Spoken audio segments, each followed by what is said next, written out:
Some coins are worth only pocket change. Others, hiding in plain sight, can be worth hundreds or even thousands. The secret is knowing what tiny details make an ordinary coin extraordinary. Stay with us as we uncover those clues. Thank you for your valuable time and welcome to the hunt. That 1971 Kennedy $50 sitting in your drawer may look completely ordinary, and honestly most of them are. But there is one detail that can completely change the conversation: the condition. I need to be honest with you, the missing mint mark is not an error on a 1971 Kennedy $50. It means the coin was struck at Philadelphia, where no mint mark was used on these $50. In fact, more than 155 million regular 1971 Philadelphia pieces were produced. So if yours is worn, scratched, or heavily circulated, you probably do not have a fortune. But if you have an unusually pristine example, that is where this otherwise common coin starts becoming interesting. Let me paint the picture for you. America was entering a completely different monetary era in 1971. The Kennedy $50 had already gone through a major transformation. Earlier Kennedy halves had contained silver, but 1971 marked the first year of the copper-nickel clad composition for regular Kennedy halves. Instead of silver, the coin used a copper core surrounded by copper-nickel layers. That means the 1971 Philadelphia $50 is historically important even before we start talking about rarity. It weighs about 11.3 grams, measures 30.61 millimeters across, and has a reeded edge with 150 reeds. Now comes the part that separates a normal coin from a serious collector piece. A beat-up 1971 no-mint mark Kennedy $50 is generally a common coin with little premium over its face value. You can find circulated examples with scratches, contact marks, dull surfaces, and obvious wear without much difficulty. Current collector price references put ordinary circulated examples around the face value range, while dramatic premiums begin much higher in condition. So do not let somebody tell you that every 1971 Kennedy with no mint mark is automatically rare. It isn't. The rarity is hiding somewhere else. Listen closely, because this is where the real money hides. Condition. PCGS describes the 1971 Philadelphia issue as common through approximately MS64, but the population drops sharply in the finest grades.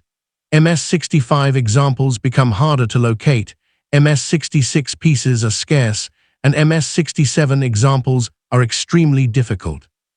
PCGS reports fewer than 10 known at MS67 in its cited population commentary, with no higher grade listed there.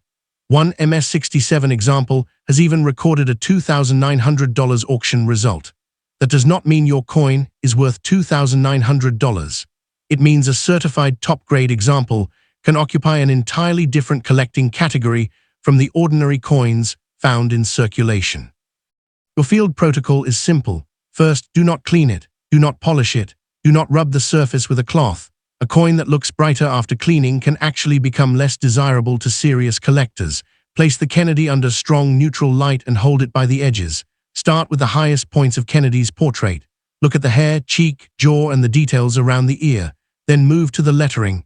You are looking for genuine original surfaces, not artificial shine. A mint-state coin should show virtually no circulation, wear across those exposed areas. Next, flip the coin over and study the presidential seal. The eagle, shield, arrows, olive branch, stars, and surrounding lettering all matter.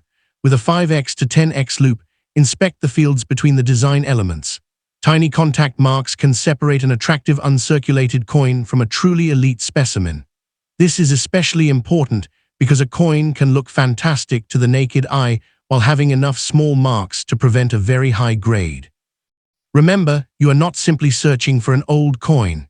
You are searching for an exceptionally preserved survivor from 1971. Now check the edge. This is one of the fastest ways to understand what you actually have. A normal 1971 Kennedy $50 should show the copper-nickel clad construction through its edge. You should see the reeded edge clearly and consistently. If you notice something dramatically unusual, such as an abnormal edge, missing clad layer, strange metal appearance, or an obviously incorrect thickness, do not immediately declare it rare. Weigh it first.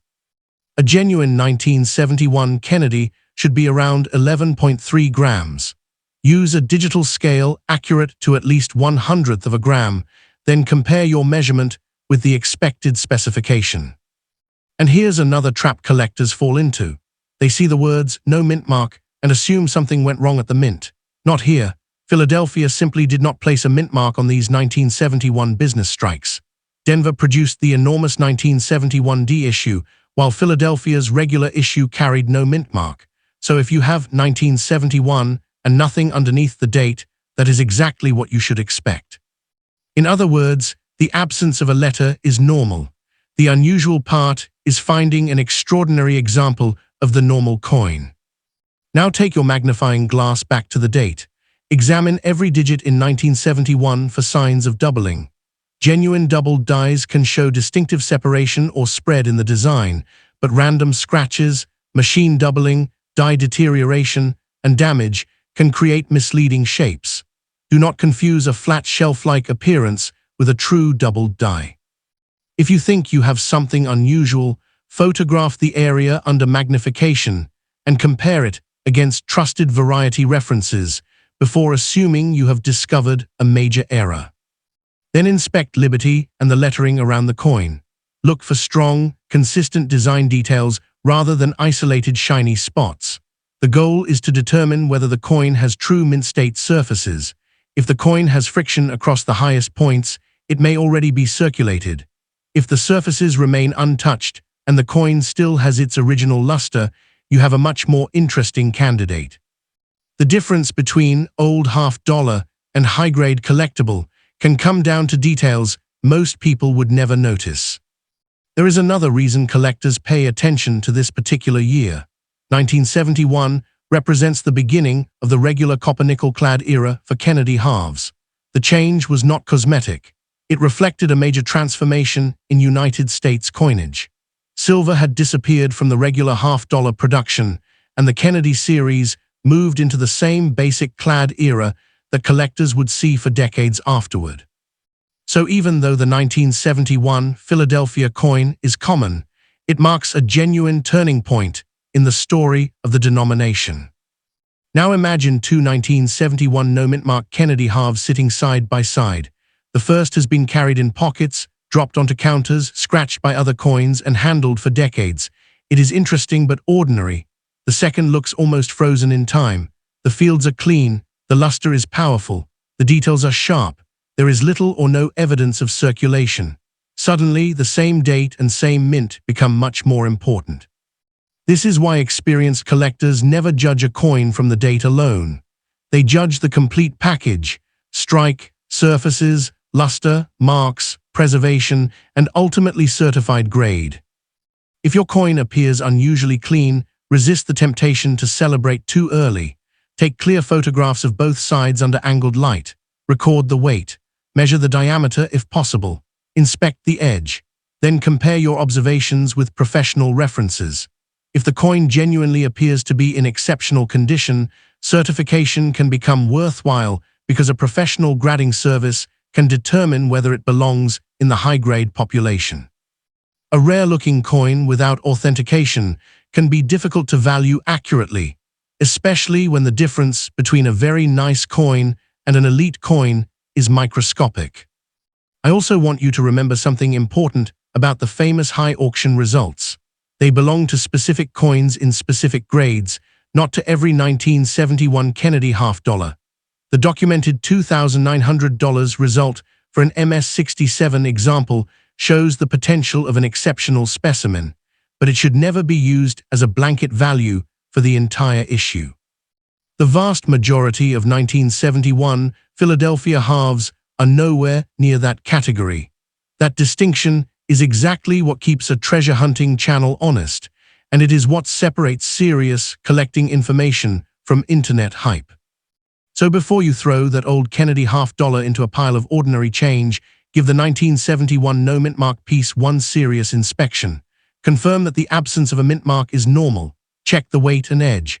Study Kennedy's portrait for circulation wear. Examine the reverse for contact marks. Search the lettering and date for genuine doubling. Most importantly, judge the surfaces under strong light.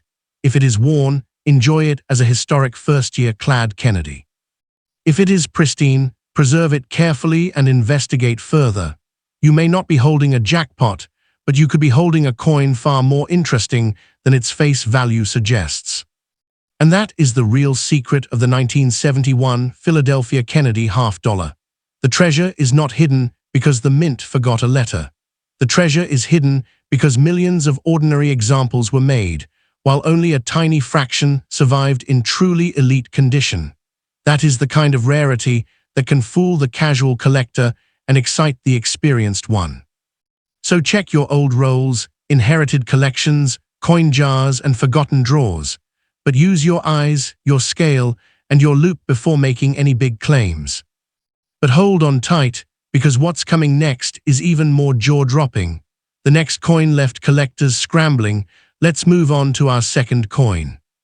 A 1972 Kennedy $50 can look like a forgotten piece of pocket change, but imagine finding one marked with an unusual second date, something like 1960-1980, tied to John F. Kennedy's life and legacy. At first glance, that extra date can look incredibly convincing. It can look like the mint created a special commemorative variety that somehow escaped into circulation. But here's the secret most people miss. If those extra numbers were engraved, stamped, or applied after the coin left the mint, you're not looking at a genuine mint error at all. And that distinction changes everything. The coin can be historically fascinating, visually unusual, and worth investigating, but the story is very different from the legendary five-figure mint errors collectors hunt for. To understand why, let's go back to 1972. America was in the middle of a huge cultural transformation. Music was exploding in every direction, from rock and soul to the growing influence of funk and singer-songwriters. Politically, the country was preparing for a presidential election that would reshape the decade, while the Vietnam conflict remained deeply divisive. The space program had just reached another remarkable milestone with Apollo 17 late that year, and everyday Americans were watching technology, politics, entertainment, and social attitudes change at remarkable speed. Sitting quietly inside all of that was the Kennedy $50, a denomination that carried enormous emotional weight because it honored a president whose assassination less than a decade earlier had left a lasting mark on the nation. Here's what most people miss. A 1972 Kennedy $50 with no strange additional date is not automatically rare. The regular 1972 Kennedy halves were produced at both Philadelphia and Denver, and the Philadelphia issue carries no mint mark, while the Denver issue carries a D. These were mass-produced circulating coins, and ordinary worn examples generally remain close to face value rather than becoming instant treasures. So if someone tells you that every 1972 Kennedy half is worth thousands simply because it is old, slow down, that is not how the market works. The real question is not, is this coin from 1972? It is, what exactly happened to this particular coin? Now look at that mysterious second date. Maybe you see 1960-1980. Maybe the numbers appear above or beside Kennedy's portrait. Perhaps there is additional lettering commemorating his life, presidency, election, or anniversary. Your first reaction might be, this has to be some kind of special mint issue. Pay attention to this next part, because this is where collectors can save themselves from a very expensive mistake. The mint did not simply add an aftermarket commemorative date to ordinary 1972 Kennedy halves as part of the standard design. If the extra inscription was physically added later by engraving, stamping, tooling, plating, or another post-mint process, it is an altered coin, not a newly discovered mint variety. And that doesn't make it worthless. It makes the story different. Think of it like an old photograph that someone later wrote a message on. The original photograph still has historical value, but the writing wasn't created when the photograph was made. The same principle applies here. A 1972 Kennedy $50 might have been selected by a private company, commemorative producer, jeweler, souvenir manufacturer, or individual and modified afterward. Sometimes these pieces were made to mark anniversaries or memorial events.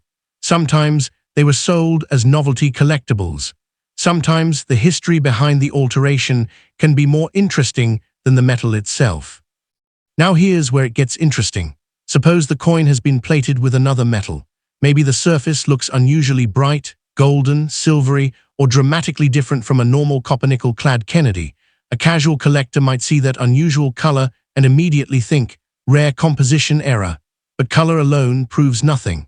Genuine mint composition errors happen during the manufacturing process. Post-mint plating happens afterward. Under magnification, plating can sometimes reveal itself through differences around the lettering, edge, scratches, or areas where the coating has worn away. The key is determining whether the unusual appearance belongs to the coin's original manufacture or was added later. Here's your action plan. Put the coin on a clean, soft surface and use a bright LED light from the side rather than shining it directly from above. Tilt the coin slowly. Original mint surfaces tend to reveal their luster as the light moves across the fields. An altered surface may behave differently. Watch the areas around the extra date especially closely. If the numbers look cut into the surface, you may see sharp grooves, displaced metal, irregular edges, or tiny raised burrs around the characters. Those are clues that a tool physically interacted with the coin after striking. A genuine doubled die, by comparison, would show doubling that is part of the original struck design, not a completely new inscription carved into an empty field. Take a 5x or 10x loop and examine the extra date one character at a time. Don't just ask whether the numbers look professional. Ask how they sit inside the metal. Are the edges smooth and integrated into the original surface? Do the characters have a consistent shape that matches known mint engraving characteristics? Or do they look cut, punched, scratched, or mechanically impressed into an already finished coin? Also inspect the surrounding area. If the surface texture changes abruptly around the inscription, that can be a strong warning sign that the modification happened after the coin was struck. The edge deserves attention too. A 1972 Kennedy $50 should have the normal reeded edge associated with the series. Rotate the coin slowly under the light and check whether the unusual finish continues naturally across the edge. If the coin has been plated, you may notice a difference between the surface appearance and the edge.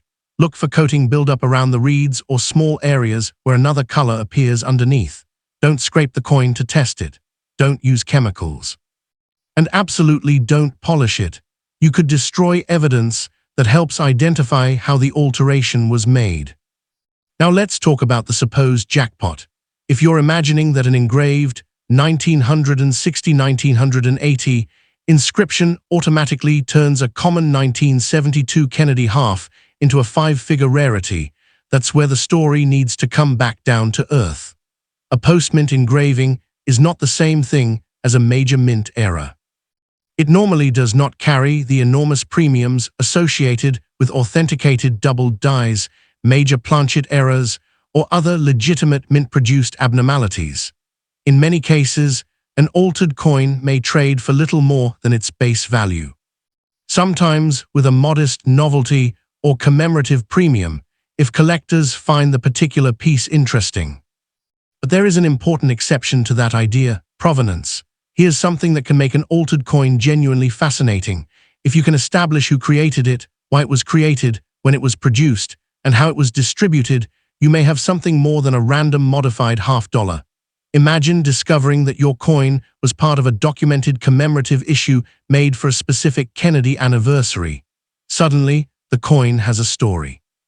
The value still isn't automatically enormous, but the historical context can become much stronger. Collectors of exonumia, items related to coins but not official circulating coinage, often care deeply about exactly this kind of background. So don't confuse unusual with rare. Those words sound similar, but they mean very different things in numismatics. A coin can be extremely unusual because someone modified it yesterday. A coin can be rare because the mint accidentally created very few examples decades ago. One is an altered object. The other can be a genuine mint-produced rarity. That distinction is one of the most important lessons you can take from this coin. The moment you see a strange inscription, your job isn't to calculate the jackpot.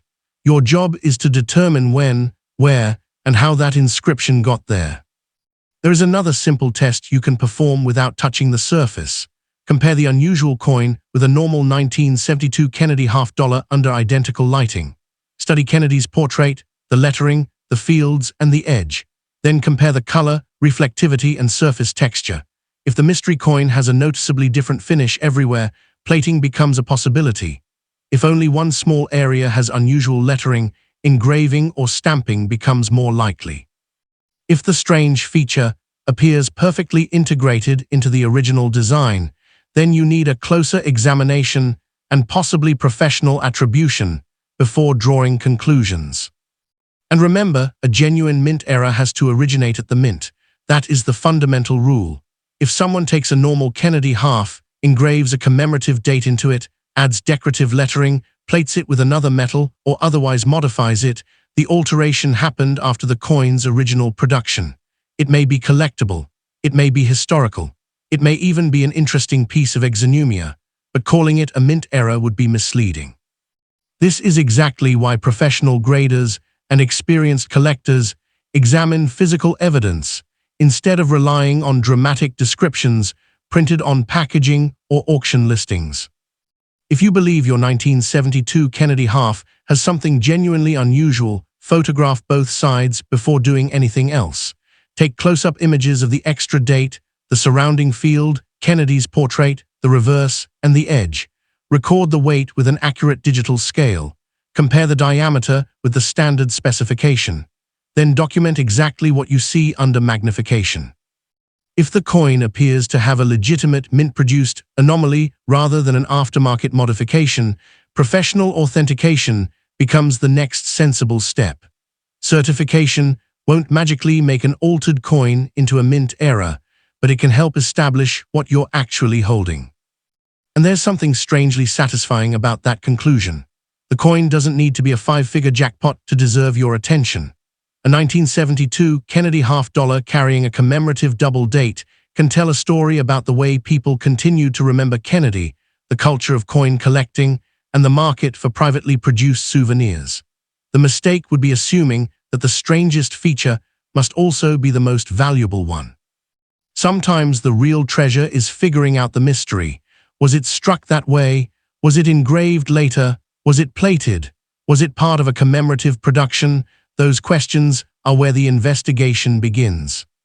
So the next time you see a 1972 Kennedy half-dollar with an unusual inscription like 1960-1980, don't rush to list it online as a legendary mint error.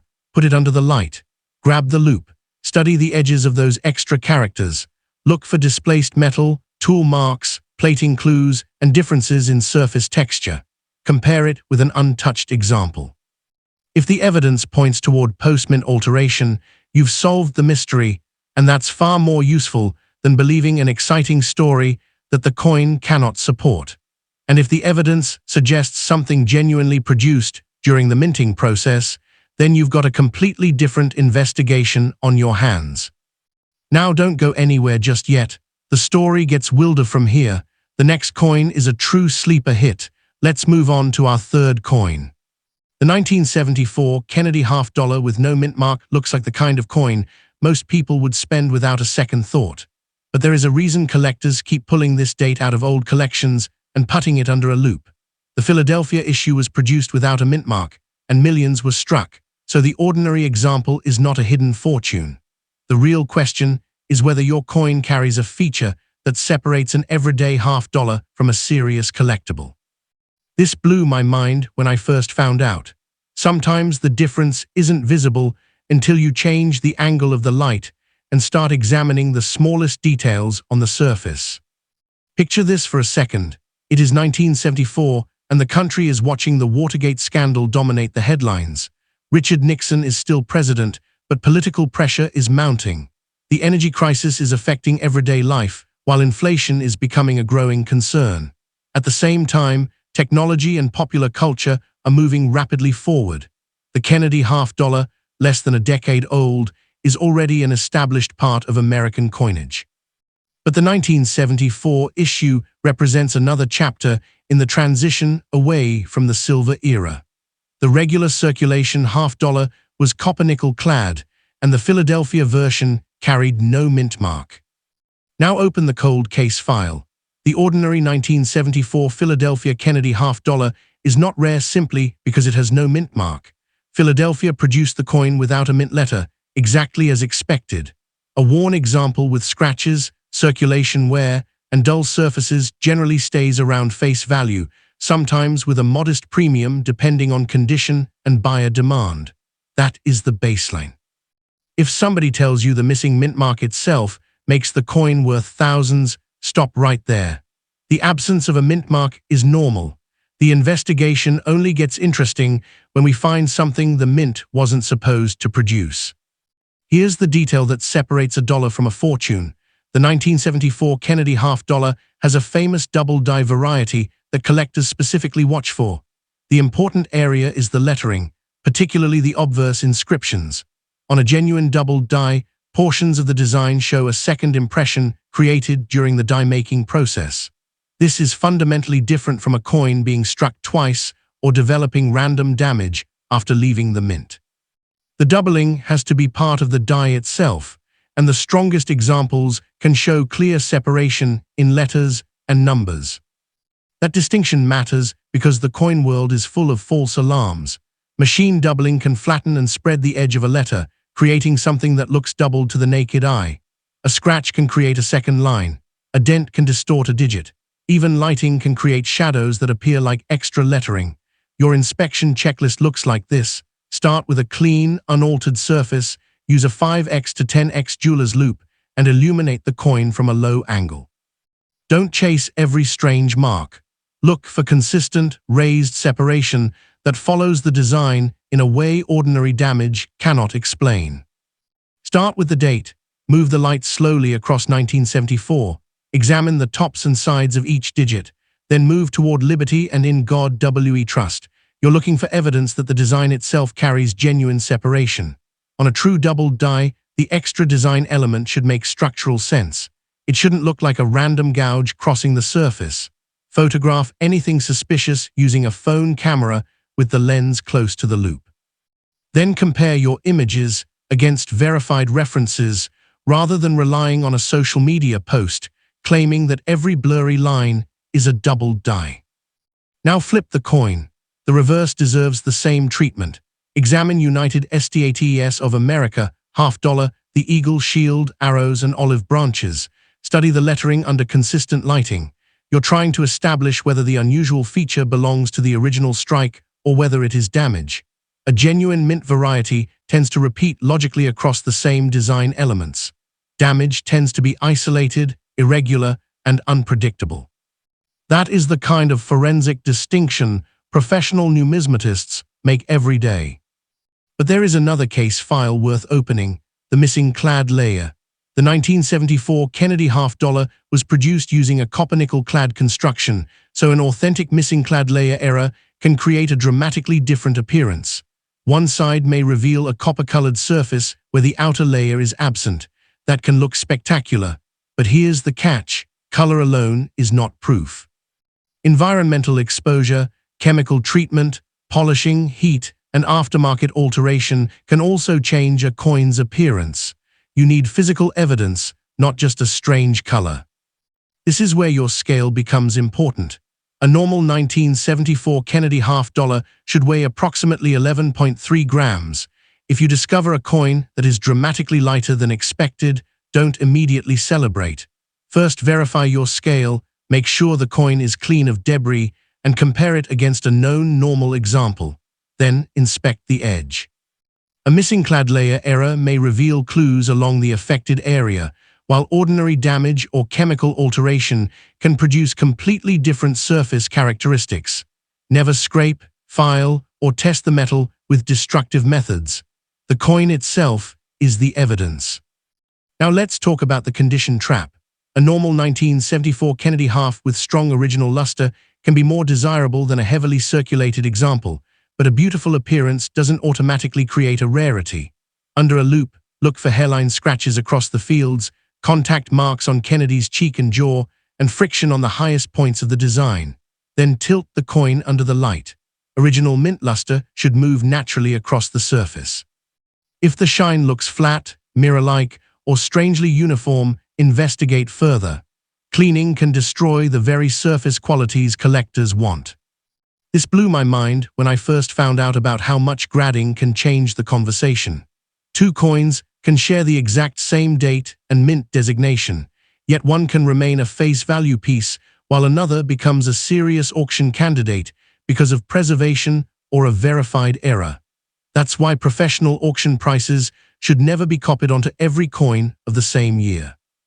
A spectacular certified error or elite grade example may command a strong premium, while an ordinary circulated piece remains common.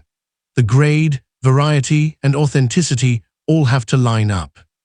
Now picture this for a second. You discover what looks like doubling around the date, and you think you've solved the case. Don't stop there. Compare the suspected doubling against photographs of known examples from multiple angles. Check whether the secondary design element has the correct shape and position. Look for separation on the devices rather than simply a shadow along one side.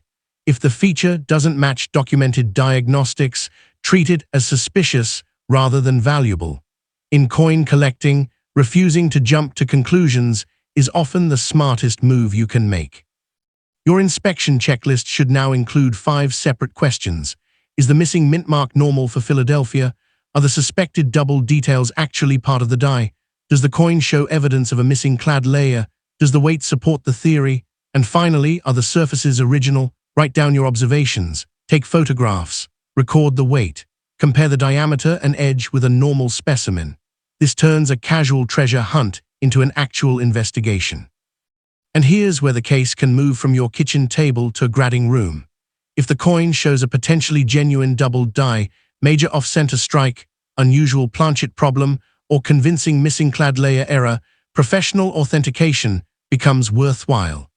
A reputable grading service can examine the coin under controlled conditions and determine whether the anomaly is genuine. That matters because dramatic claims are easy to make online, but documented attribution is what gives a coin credibility in the marketplace. The biggest mistake would be assuming that every strange 1974 Kennedy $50 is a jackpot. Most are not. Most are exactly what they appear to be, ordinary coins from a mass production era. But that's precisely why the rare examples are so interesting. When millions of normal pieces exist, an authenticated mint error stands out because it represents something that went wrong or something unusual happened during a highly controlled manufacturing process. That is the difference between a coin that merely survived and a coin that tells a manufacturing story. So reopen the case, find your 1974 Kennedy $50, confirm the absence of a mint mark is normal, check the date and lettering for genuine double die characteristics, examine the reverse, study the surfaces, weigh the coin, inspect the edge, compare it against a normal example under identical lighting, and if something still doesn't make sense, don't clean it and don't alter it. Preserve the evidence. Sometimes the most valuable thing you can do with a suspicious coin is leave it exactly as you found it. The 1974 Kennedy $50 may begin as pocket change, but under the right circumstances, it can become an auction house centerpiece. The key isn't the year alone. It is the combination of variety, error, condition, and authentication. That's the cold case collectors keep reopening, a coin that looks ordinary until one tiny detail forces you to look twice. And if you've got one hiding in an old album or box, now you know exactly where the investigation begins. Stick around, because the next piece might already be sitting in your drawer. The next coin shocked the grading world. Let's move on to our fourth coin. That 1776 1976 Kennedy $50 with the D mint mark looks like a coin you could spend at a store without anyone blinking. But there is a version of this exact coin that has sold for thousands, and the difference is not the date, not the D, and not the fact that it celebrates the Bicentennial. The difference is what happened to the coin inside the mint. Let me tell you something nobody talks about.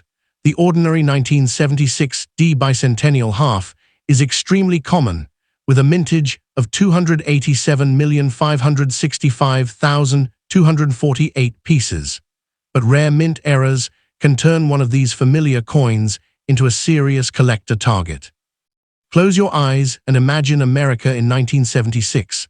The country is celebrating 200 years since the Declaration of Independence. Bicentennial decorations are everywhere. Red, white, and blue are dominating storefronts, television, schools, parades, and public events. People are watching the country celebrate its past while imagining what the next century might look like. And the mint created something special for that moment. Instead of the normal Kennedy date, these halves carry the dual date 1776, 1976. The reverse features Independence Hall, a design created specifically for the bicentennial celebration. The coins were struck during both 1975 and 1976. Now here's the first secret. Your 1976 D. Kennedy half isn't supposed to be rare simply because it says 1776, 1976. Millions were made. It isn't rare because it has a Denver D, and it isn't rare because it is copper-nickel clad. Those are normal characteristics. A circulated, worn example with scratches and obvious handling is generally a modest collector piece around face value, depending on condition and the buyer. So if yours has spent decades in a drawer looking tired, don't start planning your retirement yet. The ordinary version is common. The treasure hunter's job is finding the extraordinary one hiding among the ordinary ones. This is the part where fortunes are made, or where collectors accidentally mistake ordinary damage for an error. The most dramatic 1976 D. Kennedy half errors are genuine mint-produced abnormalities, such as wrong planchet strikes, major off-center strikes, dramatic double strikes, and die cap or brockage errors. One documented 1976 D half struck on a wrong planchet is particularly important. PCGS lists an auction record of $8,400 for an MS-66 example. Another major 1976 D error, a deep die cap and brockage piece, has also brought several $1,000s. These aren't prices for normal coins. They're prices for exceptional, authenticated errors. Grab your loupe and follow these steps. Number 1. Inspect the entire rim. Hold the coin under strong LED light and rotate it slowly. A normal half should have a consistent circular shape and complete reading around the edge. A major off-center strike may show an obvious crescent of blank planchet on one side, with part of the design pushed toward the opposite edge. If the coin looks like somebody simply damaged the rim with pliers, that's not the same thing. A genuine striking error should show evidence that the abnormal shape occurred during manufacture. Number 2. Examine the planchet itself. A normal 1976 D clad Kennedy half weighs about 11.3 grams and measures approximately 31 millimeters across. The coin consists of copper-nickel outer layers over a pure copper center. Now imagine finding one noticeably smaller and lighter than expected while still carrying the Kennedy half-dollar design. That is where your pulse should rise. A wrong planchet strike can produce exactly the kind of physical mismatch that cannot be explained by normal wear. But don't trust a cheap scale reading by itself. Recheck the measurement, compare it with a known normal half, and examine the edge for incomplete or abnormal reading. Number 3. Turn the coin sideways. This is where the edge becomes evidence. If the coin was struck on a planchet intended for a smaller denomination, the diameter, weight, and reading may all tell a different story. A quarter planchet, for example, is substantially smaller and lighter than a half-dollar planchet. One documented Bicentennial Kennedy half struck on a quarter planchet sold for $3,105 at auction. That's the kind of mistake collectors dream about finding, but it also demonstrates why measurements matter. The coin isn't valuable because it looks weird. It is valuable because the physical evidence can prove what happened at the mint. Now number 4, hunt for a double strike. Look at Kennedy's portrait and then study the lettering and date. A true double strike can show overlapping impressions, sometimes with a second image shifted away from the first. The key is movement of the actual design, not a random scratch or flattened area. On the reverse, examine Independence Hall and the surrounding inscriptions. If you see a second, displaced impression that clearly belongs to the original design, you've got something worth investigating. Do not confuse this with mechanical doubling, which can produce flat, shelf-like secondary edges and is generally far less exciting to collectors. Number 5. Inspect the rim for evidence of a die cap or brockage. Now we're getting into the spectacular territory. A die cap can form when a struck coin sticks to a die and is struck repeatedly, causing the trapped coin to deform dramatically. A brockage can occur when a previously struck coin transfers an in-cues design onto another blank. These errors can produce strange, almost impossible-looking shapes. One 1976D Bicentennial half with a deep die cap and brockage error has been reported at a multi-$1,000 auction level. If your coin looks radically distorted, don't clean it and don't try to straighten it. Preserve the evidence exactly as it is. Here's another trap. People see doubling around Liberty, In God We Trust, or the dual date and immediately announce that they've found a doubled die. But not every doubled-looking feature is a valuable doubled die. Minor die or hub-related doubling can appear across multiple coins, and mechanical doubling can create misleading flat edges. Compare your coin with high-resolution photographs of confirmed examples. If the same unusual characteristic appears on many normal coins from that issue, it may not be the rare discovery you hoped for. Treasure hunting requires patience because the easiest mistake is believing the first explanation that sounds exciting. Now let's talk about condition. A completely normal 1976D half can become considerably more desirable when it reaches an elite certified grade. PCGS currently records an $8,400 auction result for an MS66 regular strike example, which shows just how far exceptional preservation can separate a coin from ordinary pocket pieces. But that number should never be applied to every shiny Bicentennial half you find.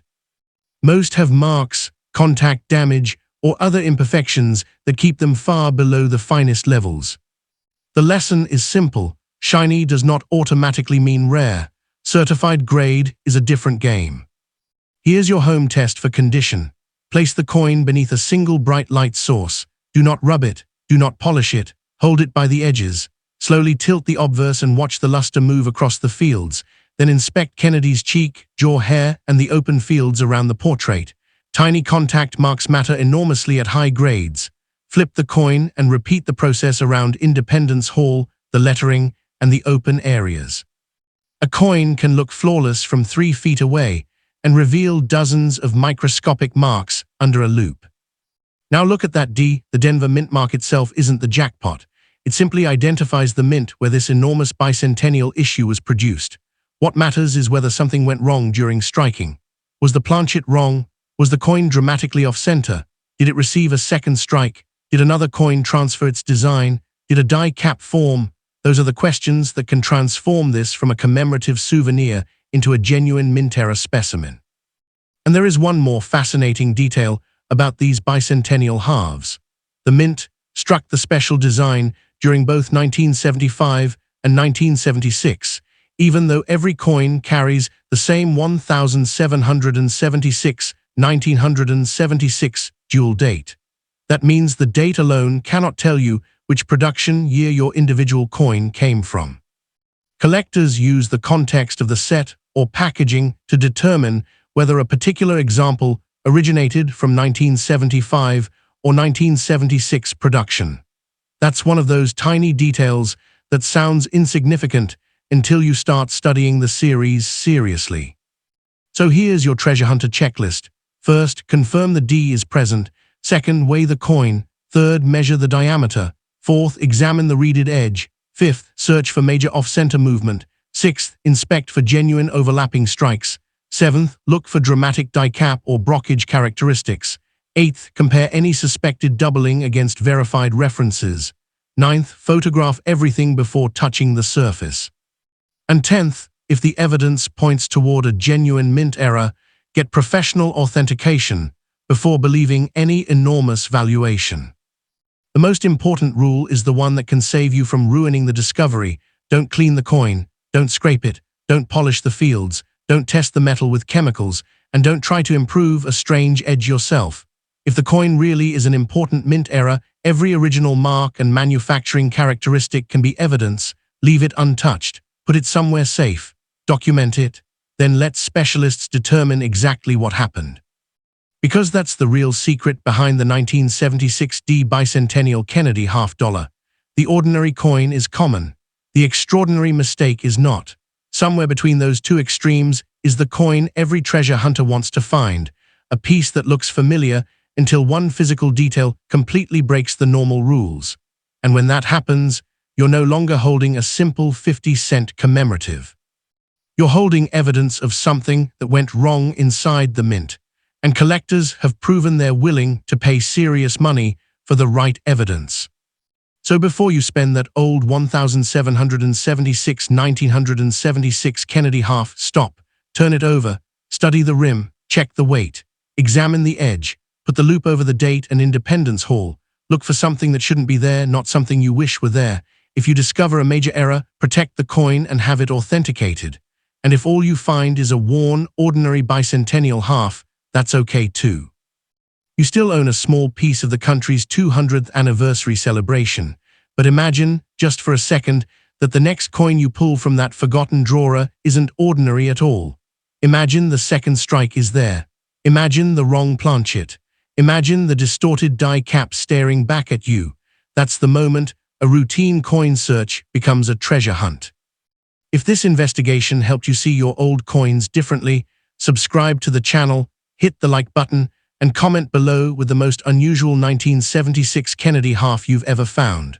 Your comment could be the clue that leads someone else to a coin they've overlooked for decades. And thank you for giving this video your crucial time, because in coin hunting, time is the one thing you can never recover. Somewhere tonight, someone is opening an old box, lifting a dusty envelope, and turning over a forgotten Bicentennial half. They think it's just 50 cents, but under the right light, one tiny detail could change the entire story, and if that detail is there, the hunt has only just begun.